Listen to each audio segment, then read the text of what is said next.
नमस्कार। चलिए आज निकलते हैं एक बहुत ही खास सफर पर, एक वर्चुअल सफर जहां हम देखेंगे भारत के कुछ सबसे शानदार और हैरत अंगेज जियोग्राफिकल वंडर्स को।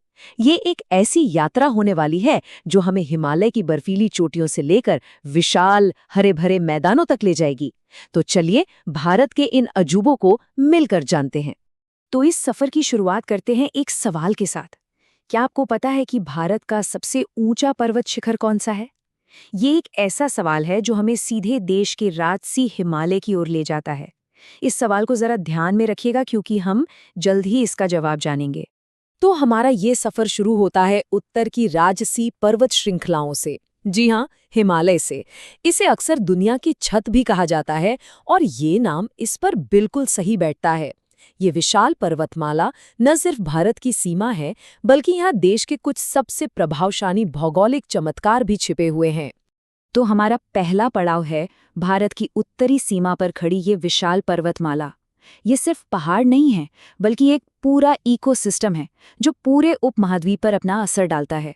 इसकी विशालता को देखकर ही मन में सवाल आता है कि भारत की सबसे लंबी पर्वत श्रृंखला आखिर है कौन सी? और इसका जवाब है हिमालय। 2400 किलोमीटर से भी ज्यादा लंबा फैला हुआ।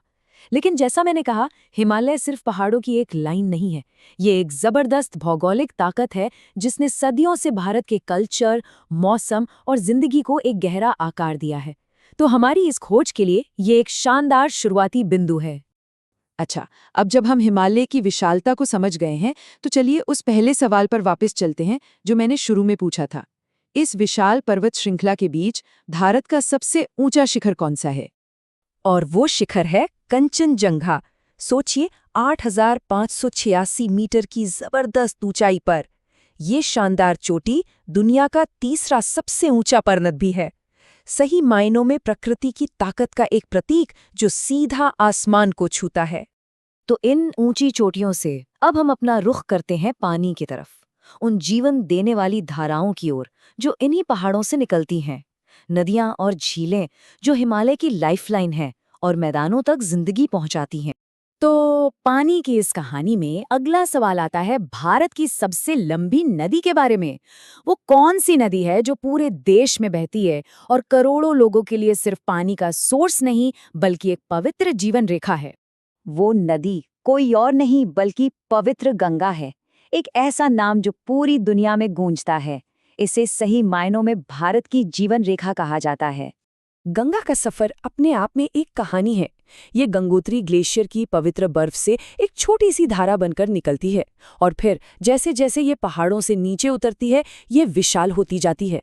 भारत की सबसे लंबी नदी बनने के लिए ये 2500 किलोमीटर से भी ज्यादा का सफर तय करती है और अपने किनारों पर अनगिनत सभ्यताओं को सींचती है। अच्छा, बहती नदियों से अब जरा शांत पानी की तरफ चलते हैं। भारत में कई बड़ी झीलें हैं, लेकिन एक है जो साइज में सबसे बड़ी है। तो सवाल है, भारत की सबसे बड़ी झील कौन सी है? और इसका जवाब है ओडिशा में मौजूद चिल्का झील। ये एशिया का सबसे बड़ा खारे पानी का लगून है। पर यह सिर्फ एक झील नहीं है, एक जीता जागता धड़कता हुआ इकोसिस्टम है जहां लाखों प्रवासी पक्षी आते हैं। ये भारत के जलीय वैभव का एक शानदार उदाहरण है। चलिए अब पानी के किनारों को पीछे छोड़ते हैं और भारत के विशाल जमीनी हिस्सों की तरफ बढ़ते हैं। यहाँ हम उन मैदानों और रेगिस्तानों को देखेंगे जहाँ का भूगोल एक बिल्कुल अलग लेकिन उतना ही जबरदस्त रूप लेता है। अब जब हम इस विशाल भूभाग की बात कर रहे हैं, तो एक सवाल दिमाग में आता है।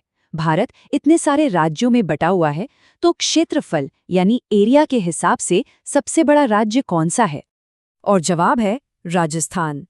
3,42,000 वर्ग किलोमीटर से भी ज्यादा। इतना बड़ा कि ये दुनिया के कई देशों से भी बड़ा है। ये विशाल विस्तार इसे अपने आप में एक भौगोलिक चमत्कार बनाता है। राजस्थान की बात करें तो ये विरोधाभासों की धरती है। एक तरफ ये भारत का सबसे बड़ा राज्य है, दूसरी तरफ यहीं पर भारत का सबसे बड़ा रेगिस्तान, प्रभावशाली थार मरुस्थल भी है। साथ ही देश के दूसरे हिस्सों में उपजाऊ काली मिट्टी के क्षेत्र भी हैं जो कपास की खेती के लिए जाने जाते हैं। ये दिखाता है कि एक ही देश के भीतर कितनी अलग-अलग तरह की जमीन है। तो अब हमारा सफर हमें भारत के एक्सट्रीम पॉइंट्स तक ले जाता है। मतलब मौसम और भूगोल की अंतिम सीमाएं। यहाँ हम उन जगहों को जानेंगे जो भारत की जबरदस्त डाइवर्सिटी को उसकी पीक पर ले जाती हैं। यहाँ भारत के दो जबरदस्त एक्सट्रीम्स को देखिए। एक तरफ है मेघालय में मासिनराम, जो धरती पर सबसे ज्यादा बारिश वाली जगह है, जहाँ हर वक्त मूसलाधार बारिश होती रहती है। और फिर दूसरी तरफ है इंदिरा पॉइंट, भारत का सबसे दक्षिणी छोर, जो विशाल महासागर से घिरा है। सोचिए, एक ही देश में इतनी जबरदस्त विविधता। यही चीज भारत को वाकई में अनोखा बनाती है। और इसी के साथ हमारा ये सफ़र अपने आखिरी पड़ाव पर आता है। हिमालय की बर्फीली ऊंचाइयों से लेकर देश के धूप से भरे दक्षिणी सिरे तक हमने वाकई एक लंबा सफ़र तय किया है। ये भारत की भौगोलिक विविधता की एक छोटी लेकिन उम्मीद है काफ़ी असरदार झलक थी। तो चलिए, इन शानदार तथ्यों को एक बार फिर से याद कर लेते हैं। हिमालय से लेकर इंदिरा पॉइंट तक और गंगा से लेकर थार रेगिस्तान तक, ये सिर्फ नक्शे पर लिखे नाम नहीं हैं, ये भारत की भौगोलिक पहचान की नींव है।